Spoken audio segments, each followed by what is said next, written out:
কি বলবো এটা বলার কি আছে? রাইয়ান ট্রাফিক নিয়ন্ত্রণের দায়িত্বপ্রাপ্ত শিক্ষার্থী। দায়িত্ব পালনকালে উল্টো পথে একটি রিকশা আসছে দেখে তাদের পথ আটকান তিনি। তবে কোনোভাবেই সোজা পথে যেতে রাজি নন চালক এবং রিকশায় থাকা দুই যাত্রী। এক পর্যায়ে তারা ক্ষিপ্ত হয়ে উঠলে মোবাইল বের করে ভিডিও করতে থাকেন রাইয়ান অভিযোগ করেন ভিডিও করায় তারা তার মোবাইল ভাঙেন এবং রাইয়ানের গায়েও হাত তোলেন। আর মোবাইল ভেঙে ফেলার আগ মুহূর্তের সেই ভিডিও সংগ্রহ করে দ্য নিউজ।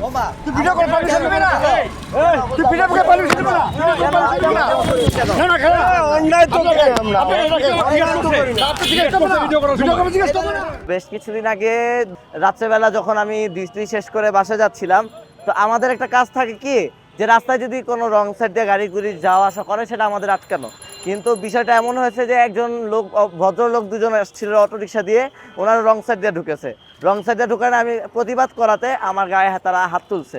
তারা আমাকে অকথ্য ভাষায় গালিগালাজ করেছে। তারা আমাদের বলতেছে কোন অফিসার আছে, কোন স্যার আছে, তো ডেকে নিয়ে আয়।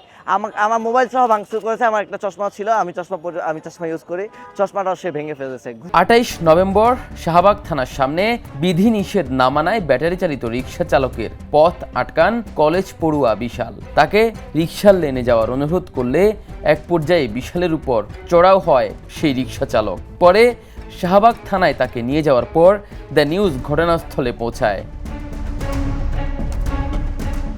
রিকশা চালক দ্য নিউজকে জানান ছাত্ররা বহু বেড়ে গেছে, তারা যা করছে তা তার কাছে মোটেও ঠিক মনে হচ্ছে না। অর্থাৎ শিক্ষার্থীদের উপর আগে থেকেই ক্ষিপ্ত সেই রিকশা চালক। এক পর্যায়ে ছাত্রদের পক্ষপাতিত্ব করার অভিযোগে দ্য নিউজের বুম কেড়ে নেয়ার চেষ্টা করেন তিনি।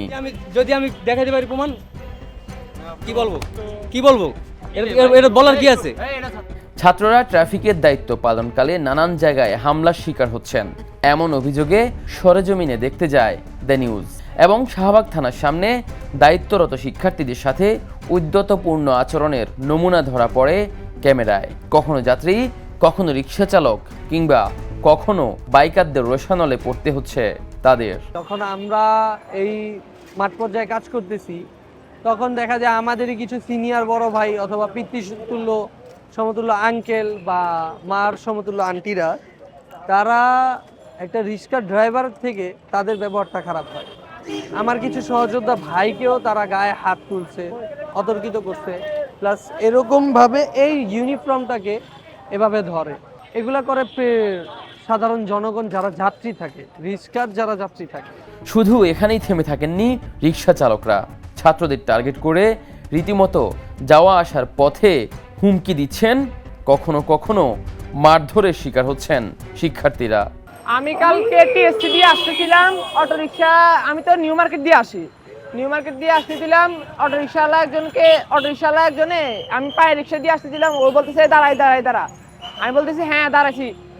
তুই কালকে আমার 3বার ঘুরাইছস, কেন ঘুরাইছস? আমি বলতেছি ভাইয়া এটা তো আমাদের দায়িত্ব। তারপরে বলে কি আর একদিন যদি ঘুরাস তোর গলার রগ আমি ছিঁড়ে নিব। বিদেশি ফ্যাব্রিক্সের তৈরি ফ্যাশনেবল উন্নত মানের পাঞ্জাবি সমাহার দর্জি ঘর। বিশ্বস্ত প্রতিষ্ঠান দর্জি ঘরে আপনাকে স্বাগতম। পাওয়া যায় নারী শিক্ষার্থীকে হেনস্থার ভয়াবহ অভিযোগ। শাহবাগ থানার সামনে দায়িত্ব পালনকালে এক নারী শিক্ষার্থীর শরীরে হাত দিয়ে বাইক টেনে পালিয়ে যায় এক যুবক। তবে নিরাপত্তার কারণে সেই নারী শিক্ষার্থী ক্যামেরার সামনে রাজি হননি কথা বলতে।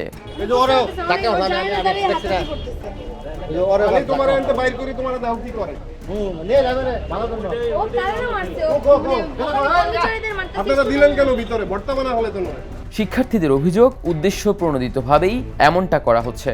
সড়কে নিয়ম নীতিতে কঠোরতা এবং জুলাই বিপ্লবের পর থেকেই কিছু ব্যক্তি শিক্ষার্থী ফোবিয়ায় ভুগছেন। তবে শিক্ষার্থীরা বলছেন এমন উদ্দেশ্য প্রণোদিত হামলা চলতে থাকলে তারা সড়কে দায়িত্ব পালন থেকে উঠে যেতে বাধ্য হবেন। বাইট শিক্ষার্থী, যারে দেখতে নারী তার চলন বাঁকা।